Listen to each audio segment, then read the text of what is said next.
Allez, fais-le pour toi. Eux, ils le font pas, toi, tu le fais. Allez, mon gros.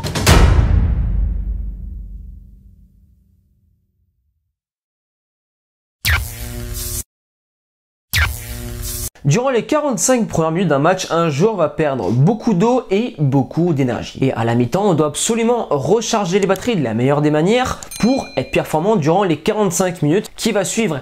Et cet aspect-là, s'il est négligé, il peut avoir de grandes conséquences sur la seconde mi-temps. Je pense notamment à la déshydratation, aux crampes, à la fatigue nerveuse qui prend le dessus, qui te fait rater des passes et des contrôles. Et dans cette vidéo, aujourd'hui, on va s'intéresser à ce que font les footballeurs professionnels. Que mangent les footballeurs pros à la mi-temps? Alors cette vidéo sera séparée en deux parties. La première, on va s'intéresser aux boissons que prennent les pros durant la mi-temps. Et dans un second temps, nous allons nous intéresser aux produits solides que consomment les pros à la mi-temps. Commençons dans un premier temps par les boissons avec la plus connue, la plus populaire que tu as dû déjà consommer, c'est le Powerade Ice. Une boisson très intéressante qui va permettre de te réhydrater de la meilleure des manières et surtout très rapidement en t'apportant beaucoup de vitamines, en t'apportant beaucoup de minéraux que tu ne retrouveras pas forcément dans de l'eau. Et aussi, cette boisson-là te permettra de réduire ta fatigue et ce qui est vraiment très important car il nous reste 45 minutes derrière et il faut être performant. Ensuite, il y a la maltodextrine qui est un complément alimentaire qui va te permettre de recharger tes muscles en glycogène.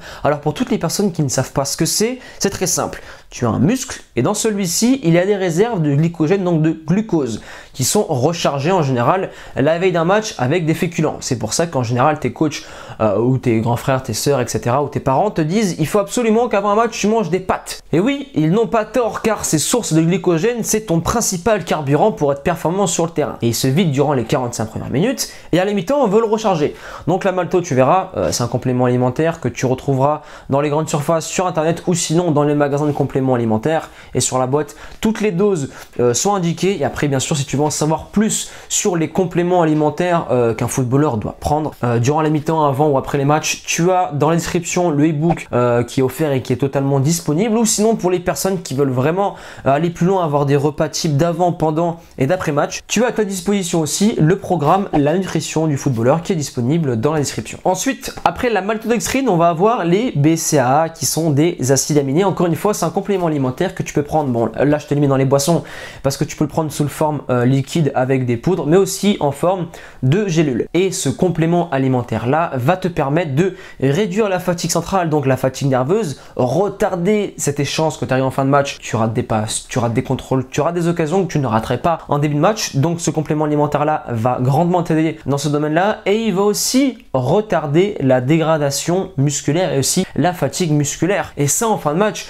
tu le sais que c'est important et chaque détail fait la différence. Et d'ailleurs, en te parlant des BCAA, tu peux dans ta bouteille mélanger maltodextrine et BCAA. D'ailleurs, je te le recommande et ce sera un super effet bénéfique pour toi. Ensuite, tu vas avoir les boissons isotoniques. Celles-ci, tu peux encore une fois les retrouver sur internet ou dans les grandes surfaces. Et si tu veux le faire toi-même, c'est très simple. Tu prends un litre d'eau et tu mets entre 500 et 700 mg de sodium, donc de sel. Ça équivaut à une petite pincée de sel que tu peux mettre à vue d'œil. Ça fait totalement l'affaire. Et avec cela, tu peux rajouter vraiment un filet de sirop pour avoir un peu plus de goût et aussi indirectement, tu auras du sucre pour recharger les sources de glycogène. Et enfin, les deux dernières boissons, c'est l'eau et les gels énergétiques. Donc l'eau, c'est classique, tout le monde en boit à la mi-temps, mais il faut vraiment insister là-dessus. Des petits gorgées par petites gorgées pour pas avoir le ventre trop gonflé lorsque tu vas reprendre la deuxième mi-temps. Et enfin, les gels énergétiques que tu peux aussi retrouver dans les grandes surfaces. Ce qui est très bien dans les gels, c'est que tu vas avoir tout ce qu'il faut en termes de sucre, d'acides aminés et de minéraux en appuyant sur le tube. Le gel rentre et après tu mets un peu d'eau pour que ça passe très bien. C'est très rapide et au niveau de la digestion, ça te reste pas forcément sur le ventre comparé à d'autres boissons que ton corps ne peut pas très bien assimiler. Et ça, je le précise. Je le précise dans le point numéro 1, les boissons, mais aussi dans le point numéro 2. Les pros, ils connaissent très bien leur corps et ils savent qu'à la mi-temps, ils doivent boire cette boisson ou manger tel aliment et c'est exactement pareil pour toi. N'hésite pas à tester plusieurs choses pour voir ce qui fonctionne le mieux car tout le monde est différent et certains compléments ou certaines boissons vont mieux fonctionner sur l'un que sur d'autres. Donc à toi vraiment d'apprendre à te connaître et comme comme je te le dis souvent et comme tu le sais, le détail fait la différence. Enfin, deuxième point, on va s'intéresser aux produits solides. Donc il y a aussi des compléments alimentaires et les fruits. Commençons par les fruits. Tu vas avoir les abricots secs, les oranges, ananas, raisins secs, la banane, voire même des pastèques pour certains joueurs. Pour l'avoir constaté de mes propres yeux, et lorsque j'ai coaché différents footballeurs professionnels, ou sinon j'ai des amis qui sont dans les équipes pro, notamment au Girondins de Bordeaux, ils m'expliquaient qu'il y a un grand buffet de fruits dans le vestiaire et que chaque pro prenait le fruit qui marchait le plus pour lui, et c'est encore une fois un point à préciser. Certains vont plus aimer les raisins secs, d'autres les abricots secs, d'autres la banane, d'autres ci, d'autres ça, et ça fonctionnera mieux pour l'un comme pour l'autre. Exemple, il y en a qui mangent des bananes, c'est très bien, c'est plein de magnésium et ça permettra de limiter le risque de crampes durant la seconde mi-temps, même si vraiment la banane je te recommande de la prendre avant. Certains vont bien la digérer, d'autres ça va leur rester sur le ventre et ils risquent de se sentir lourd, voire même de vomir après de grands efforts sur le terrain durant la seconde mi-temps.